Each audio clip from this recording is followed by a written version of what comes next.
রান্নাঘরে চা বানাতে বানাতেই তোমাদেরকে জানালাম একটা সুন্দর সকালের শুভেচ্ছা আর অনেক অনেক ভালোবাসা। আশা করি সবাই ভালো আছো, সুস্থ আছো। আমিও ভালো আছি। চা বানিয়ে নিয়ে চলে আসলাম ডাইনিং টেবিলে। কর্তামশাই চা খাওয়ার অপেক্ষায় বসেছিল। এবার চা খেয়ে দুজনে গল্প করছি।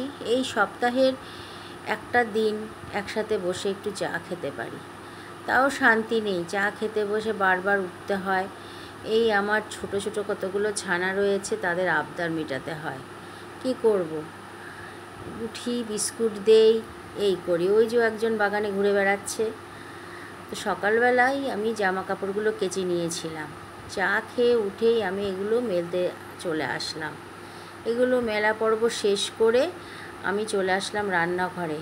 চিন্তা করছিলাম কি টিফিন করব। আজকে রবিবার, ইচ্ছে করছে না কিছুই যেন করতে, ভালো লাগছে না। বাজারের কেনা খাবার সহজে খাই না। দেখলাম কর্তামশাই ডিম টোস্ট বানিয়ে ফেললো।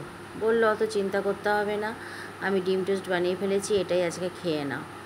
এটার বলার কারণ হচ্ছে আমি অত ডিম টোস্ট খেতে ভালোবাসি না। এটা আমার খুব বিশেষ একটা প্রিয় খাবার নয়। তাই কোনো রকমভাবে আমি অর্ধেকটা কোনো রকমে খেয়েছি, আর বাকিটা আমি দিয়ে দিয়েছি আমার ছানাদেরকে। আর কর্তামশাই পরে নিয়ে এসে খাচ্ছে। আমি বললাম তুমি আস্তে আস্তে খাও, ধীরে ধীরে খাও, আমার অনেক তাড়া রয়েছে, কাজের রান্নাবান্না করতে হবে।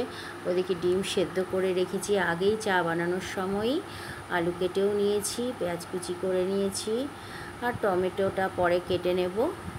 ওদিকে রেডিই আছে, খালি রান্নাটুকু করে ফেলবো তাহলেই হয়। আর ওইদিকে আমার সোনাদেরও মাছ সেদ্ধ হয়ে গেছে। এখন ভাতটাকে ফ্যানের নিচে রেখেছি ঠান্ডা হওয়ার জন্য। সে তর সইছে না, পাগল করে দিচ্ছে আমাকে। এদেরকে খেতে দেওয়া না পর্যন্ত মানে আমি শান্তিতে কোনো কাজ করতে পারি না। খেতে দিয়ে দিলে একদম নিশ্চিন্তে আমি সব ঘরের কাজবাজগুলো করতে পারি। নাহলে একদম পুরো ছোট বাচ্চাদের মতন। আমাদের ছেলেমেয়েরা যেরকম যখন ছোট ছিল খাইয়ে দাইয়ে ঘুম পাড়িয়ে দিয়ে আমরা কাজ করতাম, ঠিক আমার বিড়ালের বাচ্চাগুলোও সেই রকম। যতক্ষণ না খেতে দেব আমাকে কোনো কাজ করতে দেয় না, রান্নাঘরে খালি পায়ে পায়ে পায়ে পায়ে ঘুরে বেড়ায়। তো ভাতটা যে একটু ঠান্ডা করে মাখবো সেটার পর্যন্ত ওরা তর সইছে না। মাছটাও খুব গরম, তাই অল্প অল্প করে করে নিয়ে নিয়ে আমি মাখছিলাম। এই ভাত মেখে ওদেরকে এখন খাইয়ে এসে তারপরে আমার সব কাজ আমার ভালোভাবে আমি শুরু করতে পারবো। তা না হলে ওরা কিচ্ছু করতে দেবে না। তো খাওয়া দাওয়া হয়ে গেছে, খেতে দিয়েও এসেছি, ওরা খাচ্ছে। আর আমি এদিকে চলে আসলাম রান্নাঘরে। এসে আমার রান্নাবান্না শুরু করে দিলাম। আদা গ্রেট করে নিচ্ছি, আর সব কিছুই মোটামুটি কাটা টাটা রয়েছে, যার জন্য কোনো অসুবিধে হবে না। উনুনে কড়াই বসিয়ে দিয়েছি। এখন ডিমের ঝোলটা ঝটপট রান্না করে ফেলবো। বেশি কিছু করব না। ফ্রিজের মধ্যে ডাল রয়েছে, কালকে একটু রাতের বেলা বেশি করেই ডাল করে রেখেছিলাম, যে যাতে আজকে আর করতে না হয়। আর এই ডিমের ঝোল করব, আর করব আলু ভাজা। আর কিচ্ছু করব না, আজকে ভীষণ গরমও লাগছে। তো এবার এই তেল দিয়ে দিয়েছি, আর এই ডিমগুলো সেদ্ধ করার পর আমি একটু ছুরি দিয়ে এরকম চিড়ে চিড়ে নিই। তাতে কি নুন হলুদটা মাখালে এর মধ্যে ঢোকে ভালো, আর তেল মশলাটাও ঢুকে যায়, খেতেও ভালো হয়। ডিমটা খেতে ভালো লাগে এরকমভাবে করে দিলে। তো এবার আমি নুন হলুদ মাখিয়ে ডিমটাকে ভেজে নিচ্ছি। কড়াইয়ের তেল তো গরম হয়ে গেছে, ওই যে ধোঁয়াও উঠছে। তো এখন ডিমটাকে আমি ভাজা করে নেব। তা রোজ রোজ মাছ খেতে খেতে আর ভালো লাগে না। কর্তামশাই বলছিল বাজারে যাচ্ছি, কী মাছ আনবো বলো। আমি কী মাছ আমি ঘরে বসে কী করে বুঝবো বাজারে কী মাছ উঠেছে না উঠেছে। বললো সেরকম তোমার মনের মতন কোনো মাছ, ছোটো মাছ খেতে ভালোবাসি, বললো সেরকম মাছ ওঠেনি। তো কী করবো, আমি বললাম দরকার নেই, ভালো লাগে না। রুই কাতলা এসব খেতে খেতে একঘেয়েমি হয়ে গেছে, ছোটো মাছ একটু খেতে ইচ্ছে করছে। তো পাইনি বললো, তাই বললাম ডিম নিয়ে চলে আসো। তো আমি ডিমই রান্না করি। ডিমটা খাওয়াও হচ্ছে না বেশ কিছুদিন হয়, তাই ডিমের ঝোলটাই করে ফেললাম। 4টে ডিম সেদ্ধ দিয়েছি। কর্তামশাই আবার বলল যে আর 2টো ডিমের তুমি অমলেট করে কিন্তু এর মধ্যে দিয়ে দেবে, কারণ তাহলে কালকেও আমার জন্য আলাদা করে রাখবে, আমি অফিস যাওয়ার সময় একটু নিয়ে চলে যাব এক টুকরো। কারণ অনেক সময় সকালবেলা আমার শরীর খারাপের জন্য হয়তো আমার উঠতে দেরি হয়ে যায়, রান্নাটা ঝটপট করে দিতে পারি না 7টার মধ্যে, একটু অসুবিধে হয়ে যায়। তখন ওর একটা কিছু মাছ বা ডিম কিছু আলাদাভাবে ওর জন্য আমি রেখে দিই সরিয়ে ফ্রিজের মধ্যে, তাহলে কি ওটাও ভালোভাবে নিয়ে যেতে পারে। যাই হোক, এই পাশে আমি অমলেটটা করে ফেললাম, ডবল ডিমের অমলেট। ওটা করে এবার আমি ওটা ঝোলে দিয়ে দেব।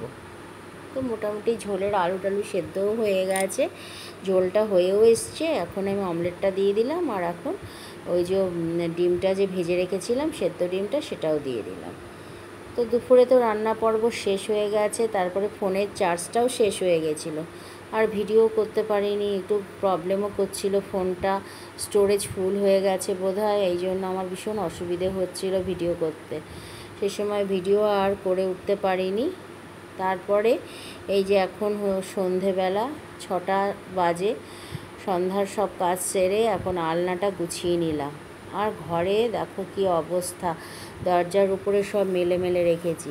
বললাম না বৃষ্টি আসবে, সকালবেলাই আমি দেখেছি একটা কোণে বেশ কুচকুচে কালো হয়ে মেঘ জমেছিল, বৃষ্টিও নেমে গেছে। আর আমি কি করব, এখন জামা কাপড়গুলো তুলে এনে এনে এই দরজার উপরে উপরে মেলে দিয়েছি। ঠিক আছে, ওগুলো শুকিয়ে যাবে ফ্যানের হাওয়ায়, অসুবিধে নেই। আর ঘরে তো আমরা দুজনেই থাকি, কেউ তো আর আসছে না এই মুহূর্তে, শুকিয়ে যাবে ওইভাবেই। আর এই বিছানার চাদরগুলো আমি একটু ভাঁজ করে নিচ্ছি, 3 দিন হয়েছে কেচে ধুয়ে রেখে দিয়েছি, এগুলো সব একদম পরিষ্কার। বেড কভারগুলো আমি এখনও পর্যন্ত ভাঁজ করে উঠিয়ে রাখতে পারিনি। কি জানি না কি হয়েছে, আমার শরীরটা কেন এত খারাপ লাগে আমি বুঝতে পারি না, যে কাজের প্রতি একটা আলস্য এসে যায় মাঝে মাঝে। যাই হোক, এখন এই আস্তে আস্তে চাদরগুলো ভাঁজ করে নিলাম, সব চাদরগুলোই। আর বিছানার অবস্থা দেখেছো, ওখানে ড্রয়ারটাও এখনও পর্যন্ত সেট করিনি, ওরমভাবেই পড়ে রয়েছে। যেদিন আমি ধুয়েছিলাম তারপর থেকে ওরকমভাবেই ড্রয়ারটা পড়ে রয়েছে, সেটাও যে আমি ঠিকঠাক করে রাখবো এখনও পর্যন্ত করতে পারিনি।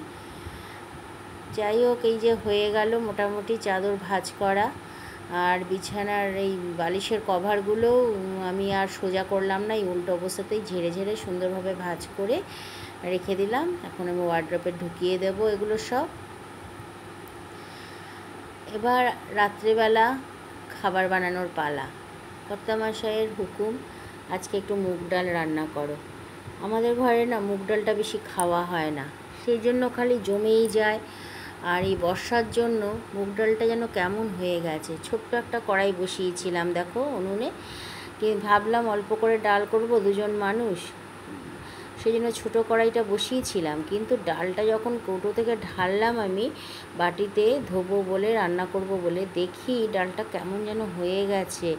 হ্যাঁ, একটা কেমন যেন মানে সে পাউডার পাউডার মতন দেখা যাচ্ছে, মানে প্রায় নষ্ট হয়েই এসছে এই বর্ষার জন্য। কী করলাম আমি, সবটাই আমি বড় কড়াই বসিয়ে দিলাম উনুনে, আর দিয়ে দিলাম কড়াইয়ের মধ্যে, দিয়ে এবার ভালো করে শুকনো কড়াইয়ে ভেজে রেখে দিয়েছি এই যে। আর আমার পরিমাণ মতন ডাল রান্নাও চাপিয়ে দিয়েছি। ঠিক আছে বন্ধুরা, আবার দেখা হবে আগামী একটা ভিডিওতে। সবাই ভালো থেকো, সুস্থ থেকো।